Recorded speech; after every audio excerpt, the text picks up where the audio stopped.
मैं रणदीप सिंह दैया, गांव सिसाना, जिला सोनीपत, हरियाणा से हूं। मैं माननीय प्रधानमंत्री जी से ये अपील करता हूं, 90 दिन से ज़्यादा हो गए इन किसानों को यहाँ सर्दी में बैठे हुए। 250-300 लोगों किसानों की शहादत हो चुकी है। क्या सरकार और सरकार के मंत्रियों को ज़रा भी इनके बारे में कोई सोचने का टाइम नहीं है? ये देश के अन्नदाता हैं, देश के लिए, देश की रक्षा के लिए, देश का पेट भरने के लिए, देश की हर फील्ड में ये देश की इज्जत बचाते हैं और बनाते हैं। और ये बार बार सरकार के कुछ शरारती तत्व इस आंदोलन को फैल करने की कोशिश करते हैं, इसको जातीय रंग देने की कोशिश करते हैं, जबकि ये सर्वजातीय मजदूर किसान आंदोलन है। इसमें मजदूर कमेरा वर्ग सब शामिल है। और ये ना ही एक प्रदेश का आंदोलन है, खाली पंजाब हरियाणा का आंदोलन है, ये पूरे देश का आंदोलन है, एक जन आंदोलन है। और जो ये लोग बताना चाह रहे, बार बार इसको जाटों का आंदोलन बताने की कोशिश कर रहे, आपस में एक विवाद करने का, इसका जातीय मामला रंग देने की कोशिश कर रहे हैं। मैं ये बताऊं, जिस जाति को ये बदनाम करने की कोशिश करते हैं, उस जाति का इस देश की रक्षा में, इसका पेट भरने में, अभी हाल की बात है, इस देश में विश्व कुश्ती के लिए 30 खिलाड़ियों का चयन हुआ, जिसमें 27 अकेले हरियाणा से हैं और 27 के 27 जाट है। क्या इस देश की इज्जत नहीं बढ़ेगी उनसे? क्या इस देश में कोई योगदान इनका?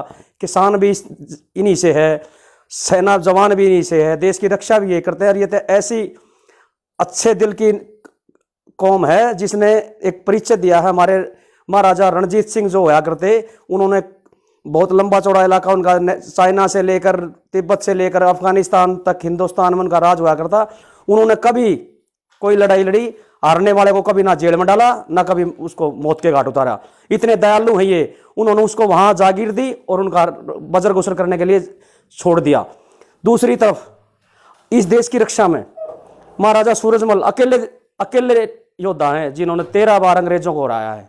एक अकेला इस देश का एकमात्र किला भरतपुर का लोहागढ़ा किला, जो आज तक किसी को कोई नहीं तोड़ सका। क्या वो देश की रक्षा नहीं थी?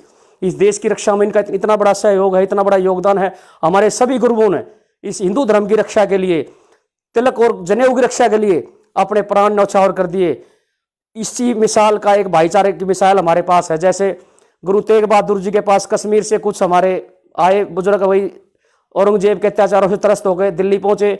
उन्होंने औरंगजेब के सामने डटकर इसका विरोध किया, जिसके बदले में उनकी गर्दन को काटी गई उनके शीशगंज गुरुद्वारे में। और उनके एक शीशे बच गए थे, भाई जैता जी, उनकी गर्दन को लेकर वो आनंदपुर साहिब जा रहे थे, मुगल सेना पीछे थी।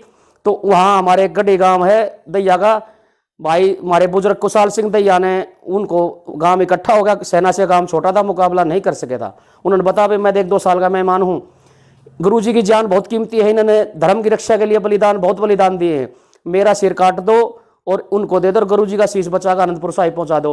तो हमारा तो ये आपस का भाईचारा था, जिसको आज नया भाईचारा नहीं है। हमारा पुराना खून का रिश्ता है, हमारा पुराना भाईचारा है। एक दूसरे के लिए बलिदान दिए हैं गुरु, उन्होंने हमारे लिए बलिदान दिए, हमने गुरुओं के लिए जो हमारे जो जरूरत पड़ी हमने उनका सहयोग किया है। और अब ये कह रहे हैं इनको खालिस्तानी कहते हैं, पाकिस्तानी कहते हैं, गद्दार कहते हैं।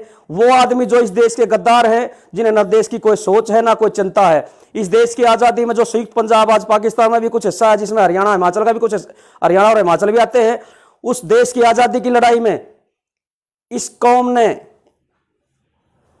121 आदमियों को फांसी हुई, जिसमें शहादत लाखों की हुई। 121 में से 93 ही संयुक्त पंजाब के थे।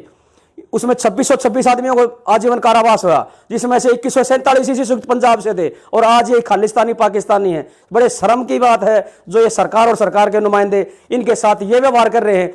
देश के लिए बलिदान देने वाले, देश का पेट भरने वाले, देश की हर फील्ड में इज्जत कर बढ़ाने वाले, उनको गद्दार खालिस्तानी कहा जाता है। क्या शर्म की बात? इन नेताओं को किसी को कोई शर्म नहीं? क्या इनको थोड़ी भी इनके बारे में चिंता नहीं? इन्होंने इनको चुनकर भेजा था। अब भाई ये हमारी चुनिंदा सरकार है, मोदी जी से बहुत ज्यादा उम्मीद थी लोगों को, लेकिन अब रक्षक ही भक्षक बन गया। तो किसान कहां जाएं? कभी कहते हैं, एक टिकैत साहब ने एक बात जोश जुनून में कह दी थी हिसार रैली में, अब भाई फसलों को आग लगा देंगे। फसलें तो किसान के बच्चों के समान, औलाद के समान है। उसको बोता है, पाड़ता है, सींचता है, लड़ाई गुड़ाई करता है, लेकिन ये मजबूरी की बात है। क्यों? दुख आता मरता किसान क्या करेगा?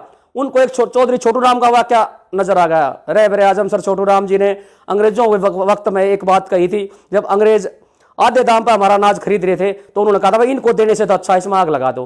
तो वो जोश में, उनकी जयंती थी नजदीक में, उन्होंने ये बात कह दी। इसका मतलब ये नहीं किसान फसलों को आग लगाएंगे। फिर किसान जाएगा कहां? किसान इस हालात में सरकार ने पहुंचा दिया, वो आग लगाए फसल में लगाए या अपने शरीर में लगाए। मरने से अलावा कुछ नहीं बचा इस किसान के पास। ये नौबत सरकार ने ला खड़ी करी है और बदनामी इनको करती है। कभी कुछ ड्रामा कर रहे, कभी कुछ कर रहे, कभी कहे एमपी महाराष्ट्र के किसान इधर दिल्ली नहीं जाएंगे, कभी इधर के कहते ये नहीं होगा, कभी शरारती तत्व बांट दिए 26 जनवरी वजह से गलत हरकत ड्रामा करवाया, जैसे सिंगो बॉर्डर पर पथराव करवाया। ये तुच्छी हरकतों से कुछ नहीं होने वाला, इनका मनोबल नहीं टूटेगा। ये तो आर पार की लड़ाई में के मूड में है और ये आखिरी वक्त है इनके लिए। या तो ये सरकार मार देगी इनको, ना तो आप मरना पड़ेगा इन्हें, सरकार नहीं सुनोगी तो। ये देश के लिए बड़े दुर्भाग्य की बात है। अब जो हमारे देश की एक चुनी हुई सरकार इतनी घटिया हरकत पर उतर आई है, उसको थोड़ा भी भगवान उनको सद्बुद्धि दे, उनको जो उनके जो एडवाइजर हैं उनको सद्बुद्धि दे, वो किसानों के बारे में सोचे, सरकार को समझाएं, बताएं सरकार क्या करने जा रही, करना क्या चाहिए।